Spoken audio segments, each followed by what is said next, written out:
हमारा जो मध्यम वर्गीय परिवार है, मध्यम वर्गीय परिवार को क्वालिटी ऑफ लाइफ वो स्वाभाविक उसकी अपेक्षा रहती है। वो देश के लिए बहुत देता है, तो देश का भी दायित्व है कि उसकी जो क्वालिटी ऑफ लाइफ पे जो उसकी अपेक्षाएं हैं, सरकार की कठिनाइयों से मुक्ति की उसकी जो अपेक्षाएं हैं, उसको पूर्ण करने के लिए हम निरंतर प्रयास करते हैं। और मैंने तो सपना देखा है कि 2047 जब विकसित भारत का सपना होगा तो उसकी एक इकाई ये भी होगी कि सामान्य मानव के जीवन में सरकार की दखलें कम हो, जहां सरकार की जरूरत हो वहां अभाव न हो, और जहां सरकार की बेकारण प्रभाव भी न हो, इस प्रकार की व्यवस्था पर हम प्रतिबद्ध हैं। मेरे प्यारे देशवासियों, हम छोटी छोटी जरूरतों पर भी ध्यान देते हैं, हम छोटी छोटी आवश्यकताओं पर ध्यान देते हैं और उसको लेकर हम चलते हैं। चाहे हमारे गरीब का घर का चूल्हा जलता रहे, गरीब की मां को कभी आंसू पी करके सोना न पड़े, और इसके लिए मुफ्त इलाज की योजना हमारी चल रही है। बिजली, पानी, गैस अब सैचुरेशन के मूड पर है, और जब हम सैचुरेशन की बात करते हैं वो 100% होता है। जब सैचुरेशन होता है तो उसको जातिवाद का रंग नहीं लगता है। जब सैचुरेशन होता है तो उसमें पांथिकता का रंग नहीं लगता है। जब सैचुरेशन का मंत्र होता है तब सच्चे अर्थ में सबका साथ सबका विकास का मंत्र साकार होता है। लोगों के जीवन में सरकार की दखल कम हो, उस दिशा में हमने हजारों कंप्लायंसेस के लिए सरकार सामान्य मानवी पर बोझ डालती थी, उन सारे कंप्लायंसेस को दूर किया।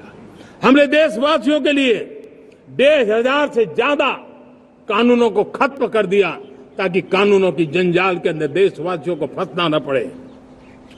हमने छोटी छोटी गलतियों के कारण ऐसे कानून बने थे उनको जेल में अंदर धकेल दिया जाए।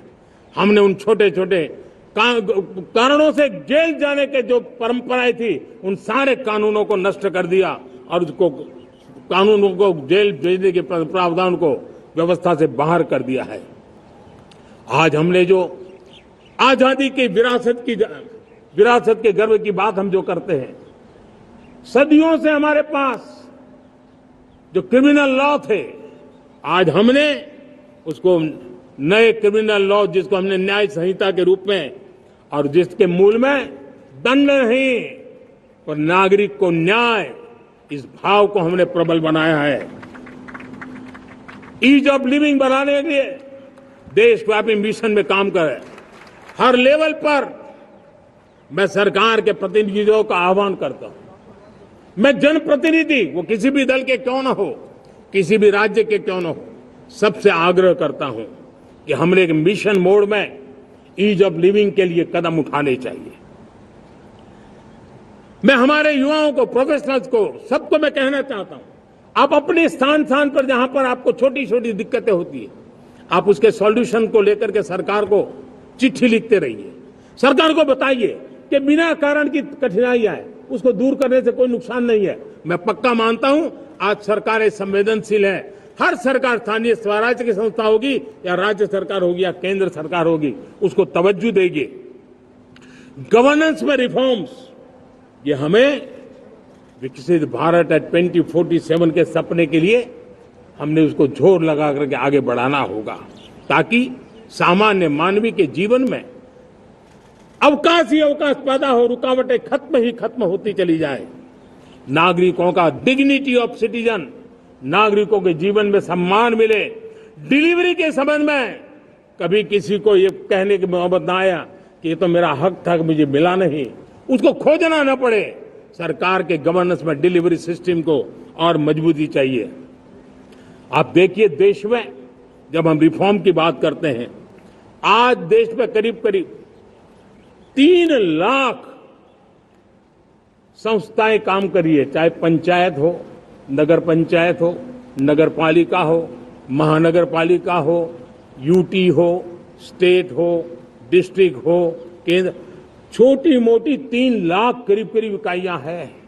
अगर ये हमारे 3 लाख इकाइयों को मैं आज आह्वान करता हूं कि अगर आप साल में अपने स्तर पर जिन चीजों की जरूरत है सामान्य मानवी के लिए 2 रिफॉर्म करें। ज्यादा नहीं कह रहा हूं मेरे साथियों, एक पंचायत हो, एक राज्य सरकार हो, कोई विभाग हो, सिर्फ 1 साल में 2 रिफॉर्म, और उसको जमीन पर उतारें। आप देखिए, हम देखते ही देखते एक साल में करीब करीब 25-30 लाख रिफॉर्म कर सकते हैं। जब 25-30 लाख रिफॉर्म हो जाए तब सामान्य मानवी का विश्वास कितना बढ़ जाएगा, उसकी शक्ति राष्ट्र को नई ऊंचाई पर ले जाने में कितनी काम आएगी। और इसलिए हम अपने स्तर पर होती है चलती से मुक्ति पाकर के बदलावों के लिए आगे आए, हिम्मत के साथ आगे आए। और सामान्य मानवी की जरूरत, छोटी छोटी जरूरत होती है, पंचायत लेवल पर भी वो मुसीबतें झेल रहा है, उन मुसीबतों से हम मुक्ति दिलाएं तो मुझे पक्का विश्वास है कि हम सपनों को पार कर सकते हैं।